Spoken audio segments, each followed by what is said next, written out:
Cockroach जनता party के संस्थापक अभिजीत दिपके के माता पिता ने दावा किया है कि उनके बेटे को बीजेपी में शामिल होने या परिवार को गंभीर परिणाम भुगतने की धमकी दी गई है। धमकी मिलने के बाद महाराष्ट्र के छत्रपति संभाजी नगर में रहने वाले दिपके के माता पिता को कुछ समय के लिए अपना घर छोड़कर रिश्तेदारों के यहाँ शरण लेनी पड़ी।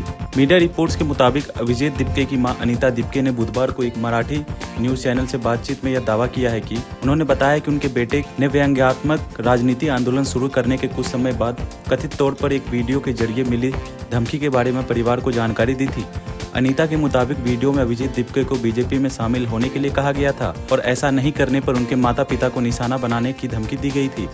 उन्होंने कहा कि अभिजीत ने शुरुआत में परिवार को इस धमकी के बारे में नहीं बताया था। बाद में उसने उन्हें घटना की जानकारी दी, वीडियो नहीं देखने की सलाह दी। उसने अपने माता पिता से कुछ दिन के लिए घर से दूर चले जाने को भी कहा। अनीता दिपके के मुताबिक उनके बेटे को कहा था कि वह ऐसी धमकियों से डरने वाला नहीं है, लेकिन उसे चिंता इस बात की थी कि उसके माता पिता इस तरह की परिस्थितियों से निपटने के आदी नहीं हैं। इसके बाद अनीता और उनके पति भगवान दिपके कुछ दिनों के लिए कोकनन क्षेत्र के एक रिश्तेदार के घर चले गए थे और करीब 16 दिनों तक वहीं रहे। उन्होंने बताया कि अभिजीत उस समय घर से दूर था और उसके पिता भगवान दिपके का ब्लड प्रेशर कम रहता है। इसी वजह से वो अपने माता पिता की सुरक्षा को लेकर चिंतित था। दिपके के माता पिता ने यह बातचीत ऐसे समय में की जब उनका बेटा कथित तौर पर विभिन्न परीक्षाओं में अनियमितताओं के खिलाफ दिल्ली में 36 दिनों तक चल रहे आंदोलन का नेतृत्व करने के बाद छत्रपति संभाजी नगर घर वापस लौटा है। इस आंदोलन के बीच केंद्रीय शिक्षा मंत्री धर्मेंद्र प्रधान को इस्तीफा देना पड़ा।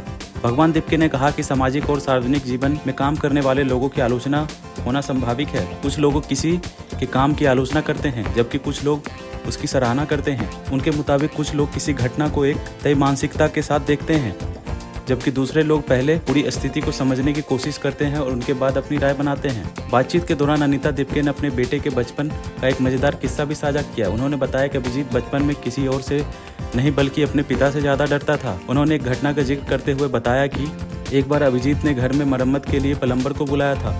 पाइप में खराबी के कारण घर में पानी भर गया था। अभिजीत को डर था कि उनके पिता इस घटना से नाराज होके इसलिए वह तय यात्रा के लिए कई घंटों के लिए कुछ कपड़े लेकर छुपकर घर से निकल गया।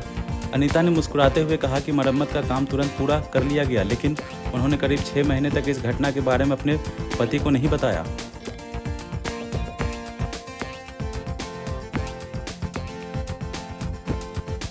आप देख रहे हैं सौगंध टीवी, सौगंध वतन की।